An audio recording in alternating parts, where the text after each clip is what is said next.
beliau itu ditugaskan oleh Pak Jokowi membangun pertahanan dalam negeri dan juga mempersiapkan industri pertahanan dalam negeri dalam rangka mendukung pertahanan Indonesia. Dan alhamdulillah, insya Allah awal 2023 ini kerja nyata Pak Prabowo itu terlihat. Ya. Anda bayangkan, belum pernah dalam sejarah Indonesia kita bisa membangun fregat di dalam negeri. Prabowo sebagai Menteri Pertahanan mampu mendapatkan lisensi fregat dan kita bangun di dalam negeri. Kita sudah lama nggak pernah beli pesawat tempur ya. Kita bisa beli Rafale dari Prancis, bahkan F-15 pun yang sulit didapatkan Prabowo bisa mendapatkan. Dhanil Anzar Simanjuntak, juru bicara Menteri Pertahanan, Prabowo Subianto, menjelaskan prosedur lanjutan usai pembelian 42 unit jet tempur Rafale dari Prancis yaitu pengefektifan kontrak.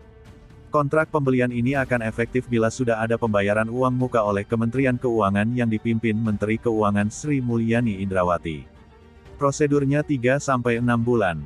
Di tahap awal, pembelian baru akan dilakukan untuk 6 unit jet tempur Rafale yang akan digunakan untuk TNI Angkatan Udara. Kemungkinan, kata Dhanil, pengiriman dari waktu pengaktifan kontrak untuk 6 pesawat kurang lebih 56 bulan. Pembelian jet tempur ini merupakan satu dari 5 kerjasama baru di bidang pertahanan yang disepakati usai pertemuan Menteri Pertahanan, Prabowo Subianto dan Menteri Angkatan Bersenjata Republik Prancis, Florence Parly di Jakarta, Kamis kemarin.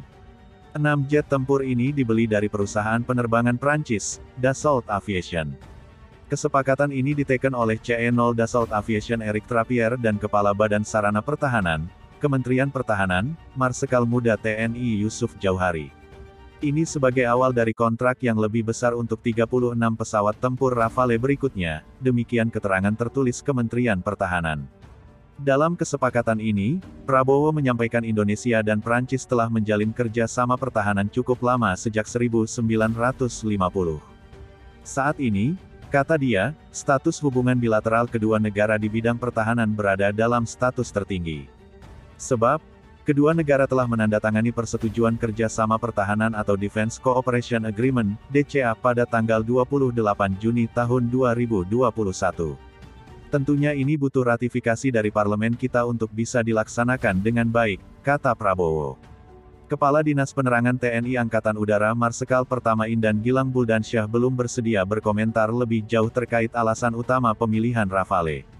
Terkait hal tersebut silakan ditanyakan ke Kementerian Pertahanan. Perihal alasan pemilihan jet tempur Rafale, Dhanil mengatakan setidaknya ada 4 hal yang diperhatikan Kementerian Pertahanan dalam belanja alat utama sistem persenjataan atau alutsista. Pertama yaitu tepat guna, di mana pendekatannya yaitu threat-based planning.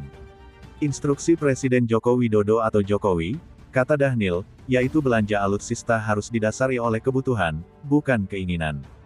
Kedua yaitu memperhatikan geopolitik dan geostrategis.